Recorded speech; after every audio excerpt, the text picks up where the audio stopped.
बच्चों, आज हमारी कहानी का नाम है हाथी और दर्जी। एक समय की बात है कि एक गांव में एक दर्जी हुआ करता था। दर्जी आप जानते हो कि नहीं? दर्जी वही होता है जो हमारे कपड़े सिलता है। और उसी गांव में एक हाथी रहता था। एक बार दर्जी ने हाथी को एक केला दे दिया खाने के लिए। हाथी बहुत खुश हो गया। हाथी जब भी नहाने जाता, वो दर्जी की दुकान के सामने से निकलता, दर्जी उसको कुछ ना कुछ खाने के लिए ज़रूर देता। इस तरह हाथी और दर्जी बहुत पक्के दोस्त बन गए। यदि किसी दिन हाथी नहीं आता तो दर्जी उदास हो जाता, और यदि किसी दिन दर्जी नहीं मिलता तो हाथी उदास हो जाता है। पक्के दोस्तों में ऐसा ही होता है ना।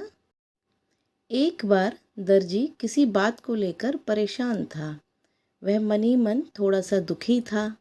उसी समय हाथी वहां आया। हाथी हमेशा की तरह उससे दोस्ती निभाने के लिए आया। उसने सोचा दर्जी उसे बहुत अच्छा कुछ देगा, लेकिन दर्जी का मन दुखी था, उसे क्रोध आ रहा था। उस दिन उसे हाथी पर बहुत गुस्सा आ रही थी। अचानक से उसने क्या किया कि हाथी की सूंड में एक सुई चुभो दी। हाथी बहुत तेज चिंघाड़ा।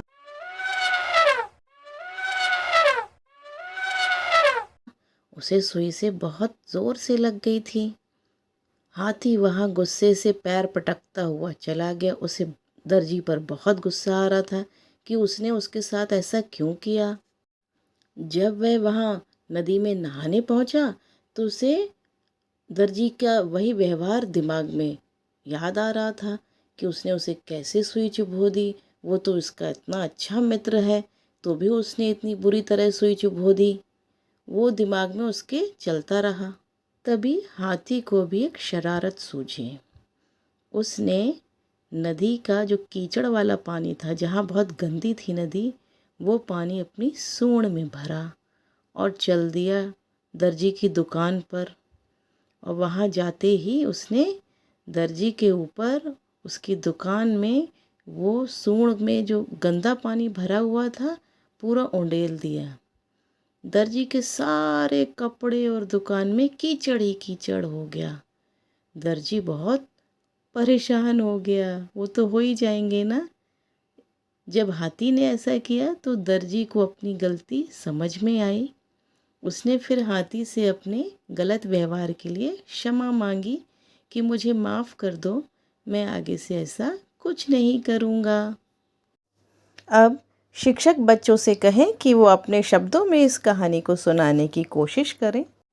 शिक्षक कुछ खुले छोर के प्रश्न पूछ सकते हैं, जैसे कि दर्जी हाथी को खाने के लिए क्या देता था। दूसरा प्रश्न, दर्जी क्या काम करते हैं।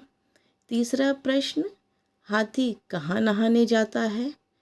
और भी इसी तरह के प्रश्न आप पूछ सकते हैं। साथ ही बंद छोर के प्रश्न भी पूछें। दर्जी ने हाथी को सुई क्यों चुभो दी। दूसरा प्रश्न, फिर हाथी ने क्या किया। इस तरह के प्रश्न बच्चों से पूछें। उनसे ये भी पूछें, यदि आप हाथी की जगह होते तो आप क्या करते। आप बच्चों से पूछ सकते हैं, क्या दर्जी ने हाथी को सुई चुभोकर अच्छा किया, हाँ या नहीं। यदि हाँ तो क्यों, और यदि नहीं तो क्यों। इस तरह उनके चिंतन और मनन की शक्ति बढ़ती है।